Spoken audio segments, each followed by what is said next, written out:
I am reading this wonderful, wonderful book by Dorian Virtue. Virtue. I assume that's how you say it.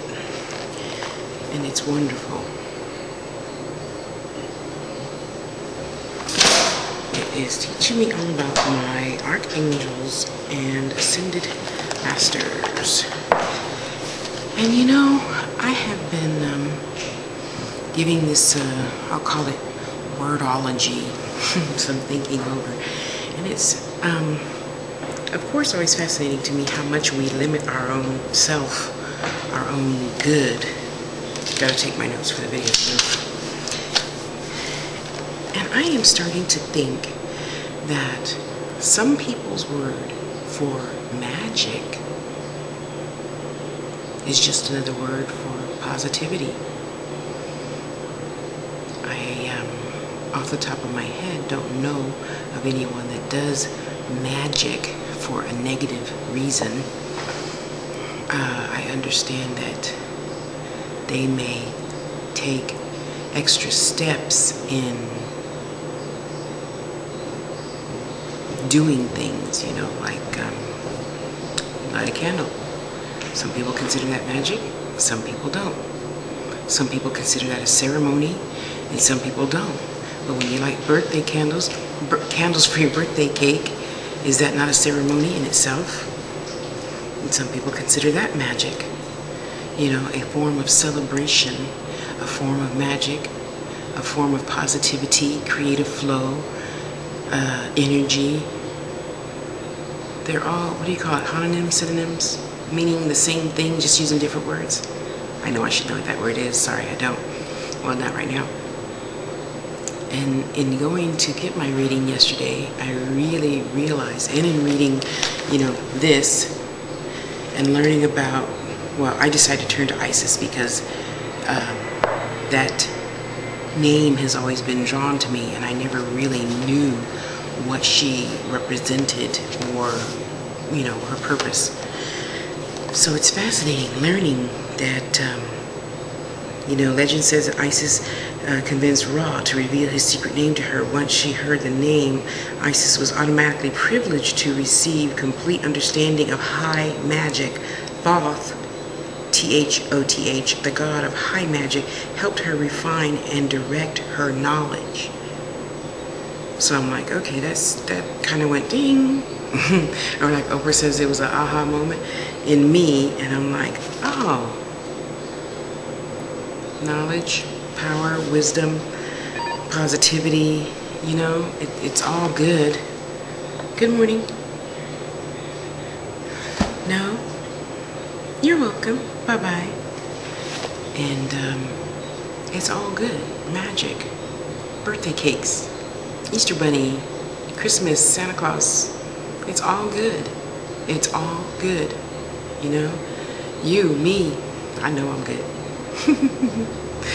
I am so good.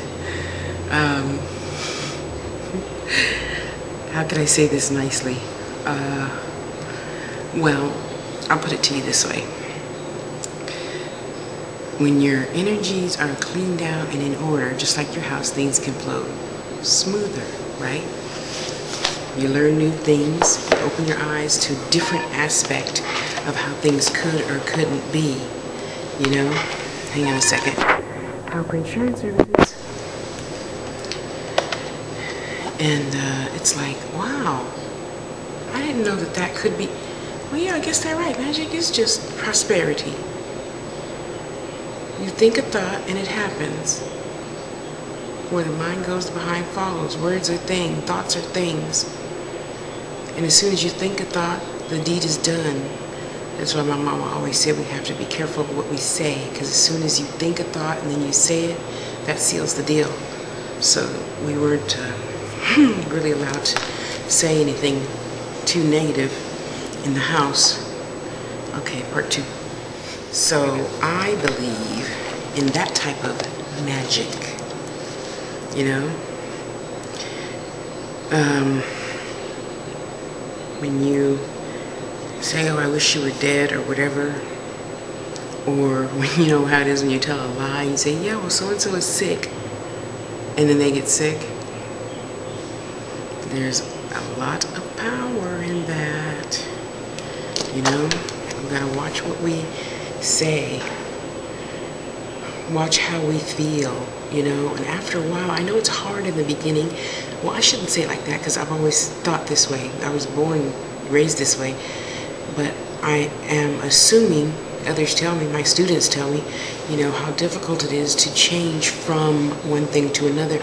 And I'm here to tell you, statistics have proven it only takes 21 days to create a new habit, you know. So as soon as you think, now, as soon as I think one thing, I instantly replace it with positivity. And what I was trying to say earlier, trying to find the right words so that I don't offend anyone. Reading, my energies are back. Things ran much smoother last night and this morning. It's very calming to have your energies like acupuncture, you know, put everything back in the right order, so then everything within you should be in divine order. And as soon as I break down that wall around my heart, it will be in divine order, and it's gonna all be good. Okay, now I'd like to say that I'm actually going to stick to a 21-day program, but I don't think I will, because I have a lot of other stuff to talk about. So you go get your calendar and mark down 21, 20, 19, 18, 17, 16, 15, and just pick one thing that you're going to do. As soon as a negative thought enters my mind, I will instantly replace it with a positive thought. You know, that witch of a boss of mine, whatever you think. Oh, no, I see her with hearts all over and kisses and rainbows and ribbons and everything sweet and wonderful and kind. And everything, because now that I had changed my own frame of thought to encompass a new word into my programming, you realize it's really all the same. I mean, I might burn a candle. You don't have to burn a candle. I didn't believe in burning and stuff and doing stuff. I mean, I do my crystal work, which took me a while to accept, by the way.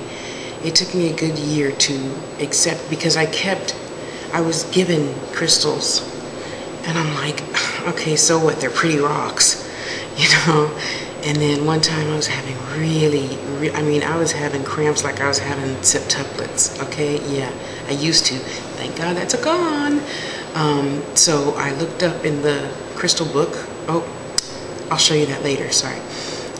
One of the best. I mean, the book is like this thick, and it covers everything, including seashells, different seashells, and bits of wood and everything. So I read that book. I finally bought it, and I read it and read it. So I put together the healing properties of crystals that all went together. And after I took lots of Motrin, sorry, that's just nothing for me to mess around with, okay? I put those crystals on my stomach and drifted off nicely. So then I got in the habit of, yeah, believe it or not, I do strange things when it comes to eliminating pain without having to take medicines. I would get a long piece of duct tape. Well, you know, and I would put my crystals on the duct tape, and I would just tape it to my stomach, and I'd lay on my back. And then I do my old mother ritual thing where I would put a towel on my stomach, and I'd put the hot iron on the towel, because the heating pad didn't get hot enough to even help my stomach, you know, calm down from having such bad cramps. Oh. So then after a while, I just got used to having my crystals. And then that's when I started doing more and more Chinese medicine. And then I started going to the Chinese medicine doctor, Mark Wilson, here in San Jose, California. And I'd be like, Doc, get the suction cups ready. And he'd put the suction cups on my back. Oh, is that magic? I think so. Because anytime somebody could put 1, 2, instantly gone, and then he'd put the other 2 on, and I'd be better. I would be floating. Do you hear me? So yeah, there's magic in everything. It's just whatever you choose to call it, however you choose to think about it. And it's wonderful. You know, it really is. It really, really is. I've forgotten what time I started this, so I better shut this off now. Start another one. Anyway, you go have a great day. Be good to you, okay? Just be good to you. It's not that hard. Just say no. Or just say, I'll be there in 15 minutes when it only takes you 5. And just go outside. The sun is shining. Go. What are you doing sitting there? Go outside. Go look at the beautiful sky God gave us, and the trees, and the squirrels, and the birds, and the chipmunks, and the skunks. That's magic. Because what other entity could create such a beautiful thing as a little tiny sparrow, a hummingbird, a bee they don't even know logically how it flies? That's magic.